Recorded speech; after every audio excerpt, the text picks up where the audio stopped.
শরীর যতই খারাপ হোক ভাইয়ের পৈতে মিস করা যাবে না। হসপিটাল থেকে ছুটি পেয়েই মামাবাড়িতে চলে গেছিলাম, যেহেতু পরের দিন ছিল মামাবাড়িতে আমার ভাইয়ের পৈতে। হসপিটালের বেডে যখন শুয়েছিলাম আমার মামি বলেছিল, যেহেতু আমাকে ১ মাসের বেড রেস্ট দিয়েছে, তাই জন্য মামি বলেছিল তুই আমার কাছে চল, আমরা তোকে অনেক যত্নে রাখবো। সত্যিই তাই, এই এত গোটা বাড়িতে এত কাজ আমাকে দিয়ে একটাও কাজ করায়নি, শুধু বলেছিল তোর থাকাটা দরকার। সত্যি আমি অনেক ভাগ্য করে আমার মামাবাড়ির মামি মামাদেরকে পেয়েছি আর আমার ভাইদেরকেও। তো আজ হচ্ছে আমার ভাইয়ের আশীর্বাদের পর্ব। কালকে ওর পৈতে, ওই জন্য মামি ওকে সুন্দর করে আইবুড়ো ভাতের মতন খেতে দিয়েছিল আর সাথে ওকে আশীর্বাদও করেছিল।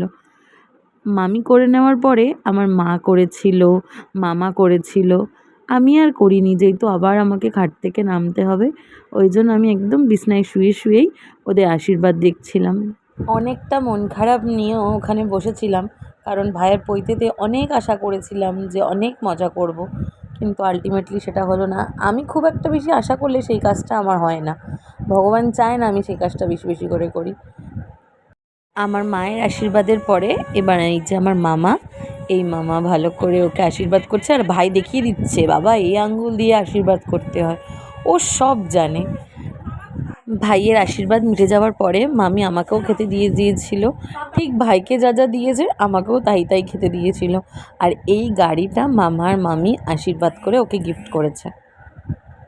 বললাম না আমি কপাল করে ভাই পেয়েছি। ওকে আমি জিজ্ঞাসা করেছিলাম, বাবু তোর গিফটে কী চাই?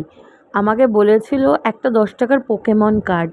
মানুষের কত ছোট্ট ছোট্ট ডিমান্ড থাকে, সত্যি মানে একদম আমার সোনা বাচ্চা। ওর এই গাড়ি এগুলোই খুব পছন্দের জিনিস, এগুলো পেলেই ও খুব খুশি হয়ে যায়। খাওয়া দাওয়ার পর্ব শেষ করে মেজো মামির ঘর থেকে চলে গেছিলাম আমার মামার ঘরে। গিয়ে দেখছি মা অলরেডি শুয়ে পড়েছে, আমিও মার পাশ থেকে একটু শুয়ে নিয়েছিলাম। সন্ধে হতে না হতেই বাড়িটা পুরো একদম রঙিন হয়ে গেছিল।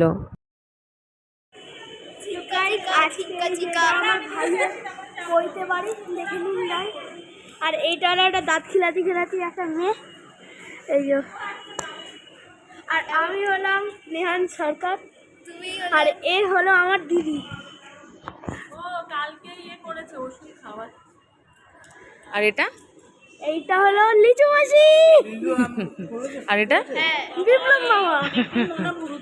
এই যে পুচকেটা ছিল এটা হচ্ছে আমার আরেক মাসির ছেলে, এটাও আমার একটা খুদে ভাই।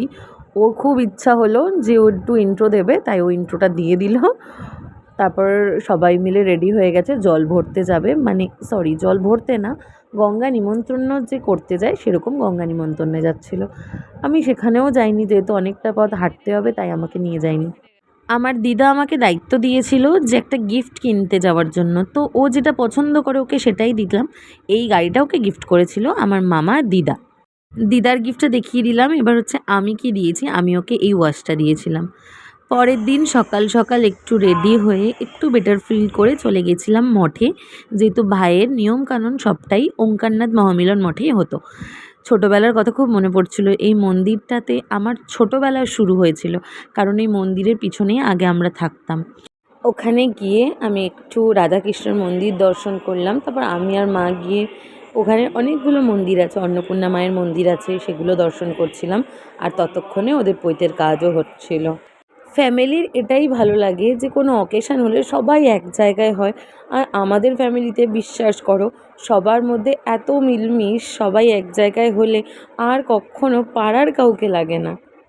এবার শুরু হলো আমার ভাইয়ের গায়ে হলুদ। সেদ্ধ হয়ে যাচ্ছে। বলবি 501। তোলো তোলো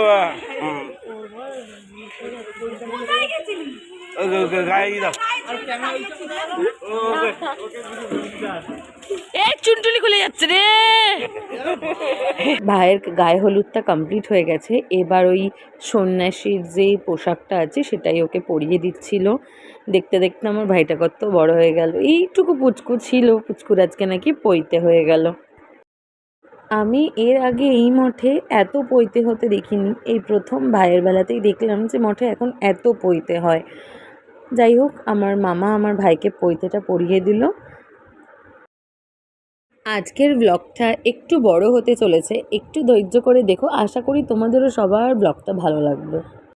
তোমরা ভাবছো যে এইভাবে মুখোমুখি ঘোমটা দিয়ে কেন দুজন বসলো, এই টাইমটাতেই মামা আমার ভাইয়ের কানে গায়ত্রী মন্ত্রটা উচ্চারণ করে দেবে, যেটা এর পরে ও প্রত্যেক দিন পড়বে। আমি আসলে জানি না, জাস্ট বলছিল আর আমি শুনছিলাম। তারপর সবাই মিলে ওকে ভিক্ষা দিচ্ছিল। ওকে দণ্ডি যখন ভাসাতে গেছিলো আমি আর যাইনি, যেহেতু গঙ্গায় আমি তখন বাড়ি চলে এসেছিলাম। প্রায় অনেকটা বিকেলও হয়ে গেছিলো, সবাই মিলে এসে আগে খেতে বসে পড়েছিলাম। এত জোর খিদে পেয়েছিল, ভাত পাতে পড়তে না পড়তেই খাওয়া শুরু করে দিয়েছিলাম আমরা সবাই। আর খাবারগুলো জাস্ট অসাম হয়েছিল। তারপর ভাইকে বললাম, চল ভাই, আমি যে গিফটটা দিয়েছি তোকে পপু দাদা দেবে, মানে আমার বড়কে দেবে। তো ওটা পেয়ে ওর রিয়াকশানটা জাস্ট দেখো। ওর ঘড়ির ওপর কোনো ইন্টারেস্ট ছিল না, ও পোকেমন কার্ডটাকেই নিয়েছে, দেখো ভিডিওতেও দেখা যাচ্ছে। তো পরের দিন আবার সকাল সকাল ঘুম থেকে উঠে পড়েছি। এই দিন আজকে খাওয়া দাওয়া সকাল থেকে শুরু করলাম লুচি আর আলুর তরকারি দিয়ে। মামি দুপুরবেলা করে খাওয়া দাওয়ার অ্যারেঞ্জমেন্ট করেছিল, আর এই দিন আমি আমার মাকে সুন্দর করে সাজিয়ে দিয়েছিলাম। তারপর আমার দিদাকে রেডি করে সর্বশেষে আমি আর আমার দিদা গেছিলাম হচ্ছে বিয়েবাড়িতে। আমার মাসির জন্য অপেক্ষা করছিলাম। তারপর গিয়ে একটু মকটেল কাউন্টারে দাঁড়িয়ে একটু মকটেল খেয়ে নিয়েছে, মকটেলগুলো খুব সুন্দর বানাচ্ছিল। এদিকে ফটো সেশন হচ্ছিল। তারপরে আমার শাশুড়ি মাকেও আমার বরকে নিয়ে এসেছিলো। তারপরে সবাই মিলে অনেক গল্প আড্ডা মেরে তখন দেখি ঘড়ির কাঁটায় বাজে 5টা। সবাইকে বললাম চলো এবার খেতে বসো, না তো আর খেতে হবে না, কারণ আমারও অনেক লেট হয়ে যাচ্ছিলো, ওষুধও খেতে হতো। তারপর বসে পড়েছিলাম খেতে। আজকের মতো ভিডিওটা এখানেই শেষ করছি। ভিডিওটা কেমন লাগলো অবশ্যই কমেন্ট করে জানিও, আর প্লিজ লাইক করে দিও। দেখা হচ্ছে নতুন কোনো ব্লগে। টাটা।